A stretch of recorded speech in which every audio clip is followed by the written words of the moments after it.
You're listening to 17 Carat K-Pop. For more about this show and my other show Enthusiasts, plus to get the latest interviews, K-pop news, album reviews, and so much more, subscribe to the show's free newsletter at 17caratkpop.substack.com. Enjoy the show! Hello everybody! Welcome back to 17 Carat K-Pop. One of my favorite people in K-pop, music, you name it, one of my favorite people just period in this world is Taeyeon. And he finally has his big solo moment with Shalala. So naturally we have to talk all about it. Plus at the end of the episode, I do want to just give a quick roundup of what you need to know about the rest of his discography. Because even before this official solo debut, Taeyeon had a big discography from SoundCloud releases to OSTs. So I do want to just honor all of his work and his really just cool creative visions brought to life. But first, here's everything you should know about Shalala. The choreo for this comeback was contributed to by Lee Jun as well as Ri Hada, who also worked on Bad Boy by Red Velvet, Boss by NCT. She also heads up 2 different dance crews, so she is just booked and busy and added a unique twist to this comeback. He named it actually kind of after the phrase ooh la la, like he wanted people to listen to this album and kind of just have this feel-good attitude. Like, la la la, life is good, and I'm a showstopper, ooh la la, so that's how he came up with the name Shalala. He really just has a very unique, quirky aesthetic to go with this whole comeback. It's really an interesting story, and I think the promo was just so brilliant. First of all, he had a Matrix-style, red pill or blue pill themed interactive teaser video. So not just an introductory concept video showing his character entering a 2D world and then back and forth between 2D and 4D, but there was also an interactive element. So at the end of the video, instead of where you usually see pop-up windows where you can click on another video YouTube recommends, you could click T or Y, red pill or blue pill basically. So clicking T directed you to a video where he's dealing with badder memories, and he's dealing with the happier vibes for the most part in Y. So it's a really cool choose your own adventure way to tell the story. And it makes perfect sense to do the Matrix inspiration because NCT basically, I have a long in-depth theory about this that I talked about in a previous NCT Talk episode, heavily taken inspo from the movie The Matrix. Throughout their whole discography, all their music videos and their whole dream world premise, they have really drawn a ton of parallels to The Matrix. And I mean, after all, the N in NCT stands for Neo, main character of the movie. Their signature color is Matrix green, basically. So this was just so fitting. It's his little nod to his identity in NCT, but otherwise he just keeps it very Taeyeon. This release is not in the vein of NCT. This is Taeyeon's very unique vibe. Chapter T is represented by a ruby and a spinning top. And the voiceover, the computer voice basically, in the video says, quote, "Regret is a tough feeling that comes up as we go through life and learn. The key is to figure out what we can learn from those ruby moments and how we can move forward," unquote. He finds a ruby amid the grass, which is interesting because that's the grass Taemin was in when he looked up from the virtual world in his hand, the phone world, inside the phone during Super M content. Pretty sure it's the same field. The layered dimensions here, the SMCU tie-ins, the layered dimensions of it all, this is part of that canon. Then the voiceover says, quote, "Bad memories can stick around like the marks of never-ending rain. I can't make those memories disappear, but I'm here to talk and support you whenever you need it," unquote. So he sings and raps throughout a thunderstorm and takes this moment as a teachable one with the blue letter T in drawing form. So he not only just picked T over Y, he incorporated it from its 3D popping up visual to a 2D drawing he framed on his wall. He's intentionally taking something out of the computer world and putting it back into his real world, and he goes back to this room when it's sunny outside, not storming, in the Y video, where he takes the element of Y and brings it into his IRL existence.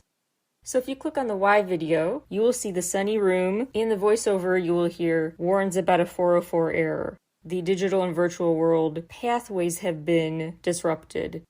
Chapter Y is represented by a radio, microphone, and a cassette tape. The voiceover talks about the many forms love can take and the emotions you could preserve in something like a song dedicated to a relationship. In one of the NCT Resonance era short films, there was that scene where inside the brick wall, there was like another scene unfolding. So a 4D member was looking into the 2D image in the cracks in the wall. That similar peeking into another dimension is what he does here. And he sees a 2D version of himself listening to that special sentimental playlist with his lover as they go on a walk together. The voiceover then talks about different kinds of love and the excitement, emphasis on the excitement that comes with feeling like it's brand new and it just suddenly made your days brighter. So, T video, Ruby and Spinning Top, reflecting on what you can learn from the past and take into your present and future.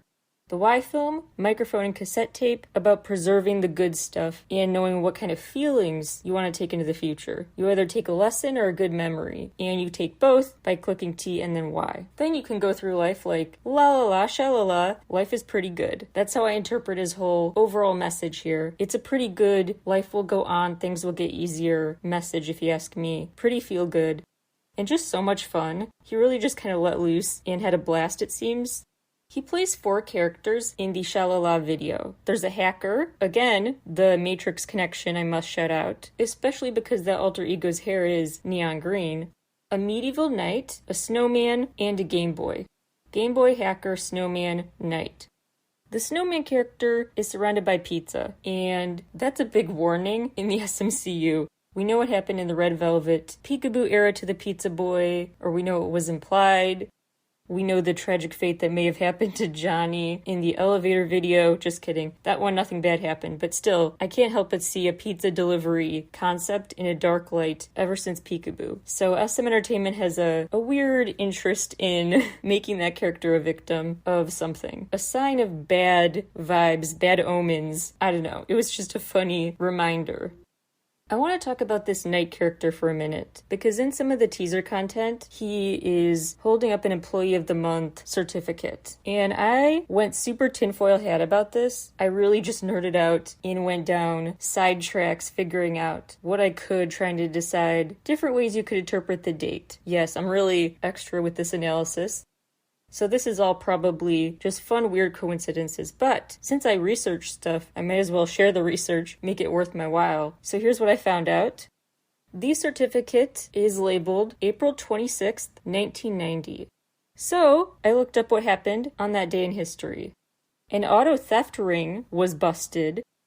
The opening night happened for a play called Accomplice, which is kind of a parody, a murder mystery, fake thriller. The number 1 song in the US was Nothing Compares to You by Sinead O'Connor, and the number 1 song in the UK was Vogue by Madonna. On that day in 1977, Machine Man debuted in A Space Odyssey, and April 26th of 1990 was a Thursday. So insert my rant here again from the Thursday's Child episode about the meaning of Thursday's Child. Could be a reference there. I know this is all just fun, interesting coincidences. But if you do want to get conspiratorial, the date's meaning could be about the day in history people were extra. They were trying to get away with a lot. Or just release a bop. They were doing something pretty monumental. Mr. Knight, I believe, this is less conspiratorial. I believe the Mr. Knight character is his reference to Mark Spector's personality, aka Moon Knight from Marvel. That tie-in may have actually been official, like something they signed off on, approving his use of, because SM Entertainment has that previous relationship with Marvel. So, on to talking about the actual songs. Let's start with the more cheerful, mid-tempo pop songs. One is called Move Mood Mode, featuring Wendy of Red Velvet, who sounds lovely. He said that song wanted to just kind of capture that feeling he gets, thinking about if he had all the time in the world, or at least wasn't a celebrity, and he could just, whenever he wanted, just go out on a stroll on a day with perfect weather. What would that feeling, that bliss, what's the soundtrack for it, for that feeling? And that's what he wanted to put into this song. The official description of all these songs, actually, was cleverly kind of just in a blink and you'll miss it scene in the TRY concept video. So the official description, if you pause the video, says this song is about capturing that excitement of first love. And it just describes that sweet, exciting feeling of a new relationship that makes your world feel brighter. Taeyeon wrote and composed this one with longtime colleague Square, Squar. Love this full circle moment, because it's been almost a full decade since he was with Wendy on the Red Velvet song Be Natural, which kind of introduced a lot of people to Taeyeon for the first time. So this is a really cool decade in the making almost moment. Ruby, he recorded after some Japan tour dates. It is reflecting on not just the loss of his best friend, his dog Ruby, who even has a little tattoo to honor, but about just valuing whoever your partner in crime is. Whoever is a man's best friend for you, that's who he wants you to cherish the memory of. Think about hoping to meet again in the future in any form. Just about connections that you want to really value. And he stops to do that for his dog, but it's also broadly applicable. I'm very happy this song is there for the meaning's sake, because not only is it important to just not delegitimize how monumental the loss of a pet can feel, because it really is a huge deal, so don't downgrade that importance, but also because it brings back memories. As a Taeyeon fan, Taeyonf, I guess you could pronounce our fandom name, our sub-fandom name, Tyonf, is how it's spelled online. As a Tionf, or whatever you want to say. On his live streams, it was kind of a cool moment to feel like we bonded with him when he talked about Ruby's passing, and how the comments sent into the live stream were giving him strength and support, and he was just grateful we could be there for him, and he promised to be there for us too, and this feels like him doing that. Finding the words for that gratitude and trying to return the favor. So it just has special meaning as someone who's just closely followed and supported his life story. It means a lot to him and therefore the fans. Back to the Past reflects on his past childhood negative experiences, but it stays optimistic, just learning from the past and being proud of how far he's come. Which also brings to mind his many past live streams, where he told us basically always that reminder of don't be so caught up in what you really want to do that you haven't yet, that you forget to celebrate yourself in the present moment. Don't be so goal-focused, you're not memory-focused, and forget how far you've come. Take a moment to reflect and be proud of yourself. So he basically gave this album his all, and you can sense that as just a fan of him talking to us outside of his character, you could say. Non-stage presence Taeyeon is still the same Taeyeon offstage. In his studio, on a live stream, he's telling the same stories, giving the same advice as you see on this album. With the same levity and jokes and good vibes too, but also some big heavy lessons and reflections. So it really is him through and through, and Back to the Past is a great example, because it is quite hopeful, but also doesn't negate negative past experiences. It's honest, but it's optimistic. It is a cool 80s, 90s inspiration with the piano, the boom bap drums. It is one of the better ones instrumentally.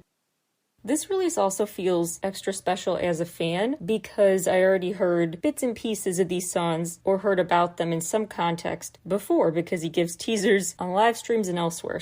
And then there's SoundCloud. And one song he uploaded to SoundCloud before it came out officially now was Virtual Insanity. He also said it's kind of a part of a series, the first time he thought of something like that. So he hinted there may be a Virtual Insanity Part 2 song that we should get in the future. It's a hip-hop song with cool rapping, and I love the official description in how he compares himself in it to a couple of manga characters. One is Son Goku from Dragon Ball, the main protagonist. Long story short, he literally saves the world again and again and again. And he is such a good person because his most immoral, selfish, or aggressive, all the negative traits, those impulses, went away after a head injury. So this character is now, unbelievably successful and just a hero. The ultimate hero protagonist after his injury, becoming better as a person. That ties in quite well to this whole album theme. There's also a fun, possibly accidental Kick It connection to NCT 127's Kick It, which references Bruce Lee in the original source of inspiration for Son Goku, Bruce Lee movies. He was also considered to be like a new adaptation of Sun Wukong from Journey to the West, which we already talked about a little bit in 17 Talk Volume 13. I'm loving the manga and anime tie-ins, the comparisons the artists themselves are making lately.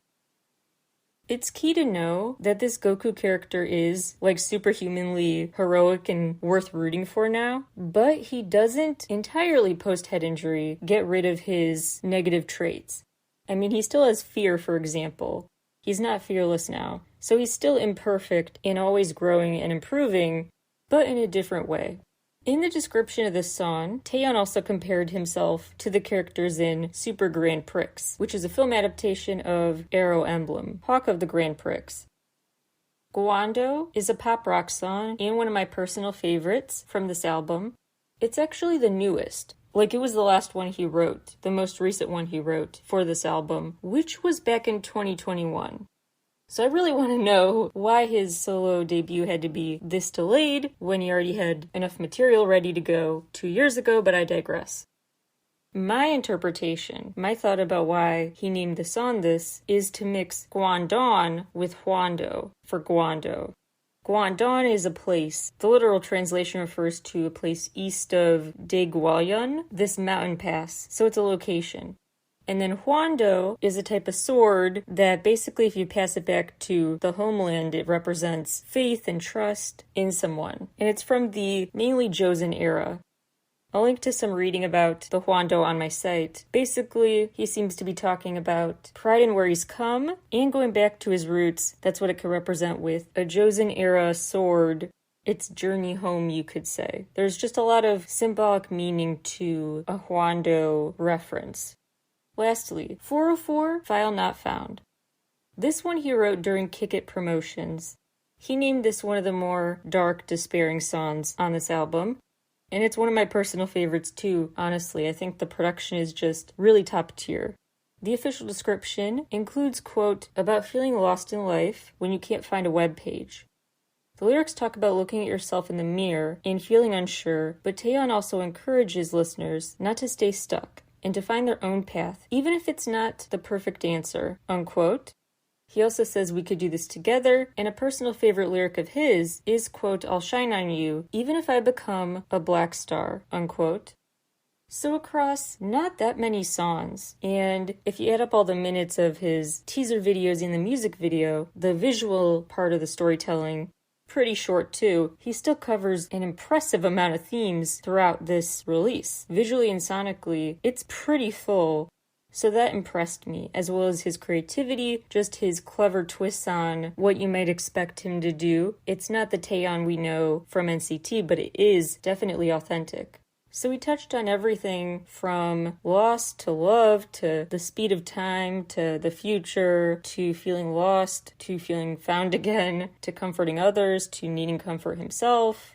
Remaining feelings for past love, but also that determination to take lessons from it and move forward. That's why I think the Tier Y teaser was so brilliant. Not because it was just a unique twist to the Matrix theme that's core to NCT and a great marketing tactic, but it was a way to be the epitome, the ultimate representation of both sides of Taeyeon's work. His solo work is always the merging of past negative events, a diary entry of sorts, mixed with a positive spin of what can I take into the future. Again, either a lesson or a good memory. What do I want to take and what do I want to leave behind?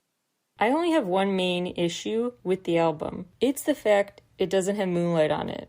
Honestly, I'm just such an enthusiast for the song Moonlight. He performed it all throughout the Link tour, so it's not like there's not a studio version. He recorded a studio version, I'm sure, for the tour, so why not release that? I really want Moonlight officially streamable, ready to release, official studio cut of Moonlight. Really disappointed to not see that on the track list. Come on, there's room for it.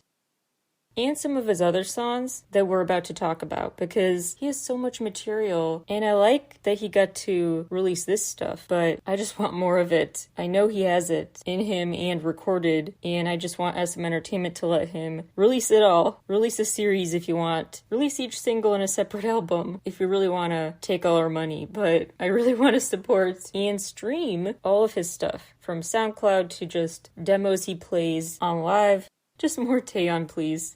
And he could release it and just take a break so that his name's still out there, but he doesn't have to be overworked. I'm torn between wanting more Taeyeon and just give him a rest. Anyway, the point is, I would not be on this ramble if they just gave me Moonlight studio version. That's all I ask. Now let's talk about, though, his many past songs. I may have skipped a couple, and I'm sorry about that. I really tried to not be here all day with my list. So I compiled as many as I could, and I also include links to all of them in my write-up I'm going to be referencing. So the guide to Taeyon's past work, pre-Shalala, I will link to in the episode description, also at 17karatkpop.substack.com. I'm going to go pretty fast through these, so if you want to slow down and write down a title or something, don't worry, just click on that link in my description. All Day. A self-composed, self-written rap he worked on with Mix Khan that he got to perform a bit during Knowing Brothers. Around, officially streamable collaboration with the DJ Hitchhiker. Be Natural, the previously mentioned Red Velvet collab that introduced quite a few people to his TY track catchphrase. See, that's a good idea. Bonus disc, Shalala B-side is called TY Tracks and has studio cuts of old releases. Okay, I'll stop ranting about that now, but come on. The material's there. Blue is a SoundCloud release, an earlier one, about wanting to just feel calmer after just feeling like you were in a void. A blue, calm oasis away from troubles and responsibilities. A recharge station, basically. City Lights, one of the better B-sides to TVXQ's album, The Truth of Love, Chapter 2, and it is really underrated. Cure, that's streamable too. That's an early Taeyeon track with Yoo Yeonjin. It's very sway-worthy and feel good. Dark Clouds, that's a fun contrast because he released officially, you can stream everywhere, Lawn Flight, which compares feeling like your feelings are a protective whale, or you're being protected. A whale analogy is used to talk about processing emotions. Then Dark Clouds talks about a shark, like an evil shark, doing the opposite of protecting those feelings, but exploiting the bad ones. So it's an interesting contrast in a classic Taeyeon way that's very childish. I mean that as a compliment. One of my favorite clapbacks ever of his was in response to haters being like, your lyrics to songs like Lawn Flight are so silly and immature. And he was like, thank you, because isn't it good to be in touch with your inner child still? Exactly. I love that he doesn't care about what looks cool or mature or whatever, and who cares because he has more important things to worry about and ruminate over. Ironically, you could become wiser, like get old age wisdom, if you don't mind acting like a child and being immature, if you don't worry about labels. Diamonds is one of his collabs with Saran that was featured on her album, and it's an R&B gem. Fine is a really nice song that shows he just has a very distinct voice. He's known for his rapping, but he does have an interesting tone to his singing voice that gets to come out in that song. Reminds me a little of the way you can appreciate his unique voice in White Knight. Ghost is a really cool dance performance video. You can't stream it except on YouTube, but go there to watch it, because you get the full picture with the visual. It's really an alluring track. It's just so well done. GTA, Grand Trouble Artist, as he puts it, was an earlier SoundCloud release. There were two versions. One he got to perform live during Super M's tour, rocking that now iconic rhinestone mask. Now that would be a fun auction item. Himalayas, a song he sang with Mark on the Link tour that you can't stream anywhere as of recording time. Okay, I'll try to take Taeyeon's advice and be sad about past negative things like not getting to stream these songs as much as I want to, and take it into the future, which is the hope the release day will come. How's that for dramatic? Jet is a song he hopped on with tons of other artists from the company for their winter album. Lit is a song he did with Mark, an iconic partner in crime of sorts, for Street Man Fighter.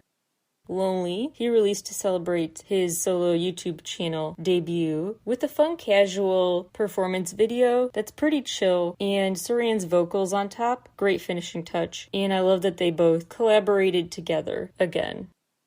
Lawn Flight we already talked about. Love de Luna is an OST for Hotel de Luna.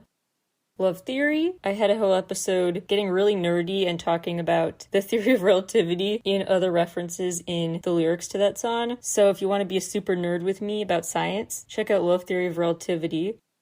Aside from that episode, I can tell you, Love Theory is a very cool song because it's kind of thought-provoking and it's just clever with its wordplay and goofy and funny and, like I said before, in touch with his inner child. You definitely get that sense from the Teletubbies aesthetic of the video, the arts and crafts of it all, the homemade look, the I'm just having a party by myself aesthetic in a way. It's very one of a kind, suits him really well, definitely a standout. Monroe, he recorded with Baekhyun. It's a jazzier song, and it's pretty relatable. It's got interesting lyrics about wishing your crush didn't have such a poker face. Mood is a chill Don't Knock It Till You Try It B-side from Martine. Okay, honestly, NCT 127 should totally cover Left and Right by Martine. Like, post it to YouTube or something, because Left and Right, they could really just excel with that song. Just saying. Moonlight, I already talked about, and could for so much longer. Love it so much. Rose is a romantic one with another Red Velvet collaborator, Seulgi. It's very Sleeping Beauty-esque, like it's from a princess movie. Maybe not a Disney one, a more romantic, mature one. But about spending a night with someone, even though they'll be pricking you with the thorns, you want to pick the lovely Rose anyway, a romantic metaphor. Skip is a song that way too many people skipped. It's a smooth one from Kangta's album last year, Eyes on You. Stay in My Life, an older OST from Baby Taeyeon, Baby Tail, Baby Doyeon compared to now. Swimming Pool goes back to that basking in a blue nothingness of sorts analogy. But in classic Taeyeon fashion, when a song revisits a theme, it sounds brand new. There may seem like repetition, but it's not redundant. It's always a total remix of what you thought he would do with his approach to the concept. Time is an EDM banger from Hitchhiker featuring Hyo and Sunny. Then there's Zoo, which is a fun, energetic one from an SM Entertainment company-wide album with a very cool dance video, and you can stream the song officially. So out of those older Taeyeon songs, your must-listens in some way. SoundCloud, YouTube, what you gotta do, Moonlight, Zoo, City Lights, Ghost, and I'll say a classic Blue. Man, but really all of them, okay? There's a reason he's my ult bias. I don't think I've ever been more loyal in who my bias is in a group. So, yesterday and today, Taeyeon has just really been someone worth watching. Really interesting, lovable, endearing, childlike in the best ways approach to storytelling. This album is very Taeyeon. Love that he finally gets his big solo moment, and I really hope many more are in the future. So, congrats Taeyeon. Wonderful job as always. Thank you for the really cool, fun, mood-boosting and comforting music over the years, from SoundCloud to official releases. It's all been wonderful in my life and the life of others. Alright, that's my full rundown. I will surely cover more of it on future episodes, so subscribe not to miss that. Thank you all for tuning in today, and I will talk to you all again very soon. Bye everybody!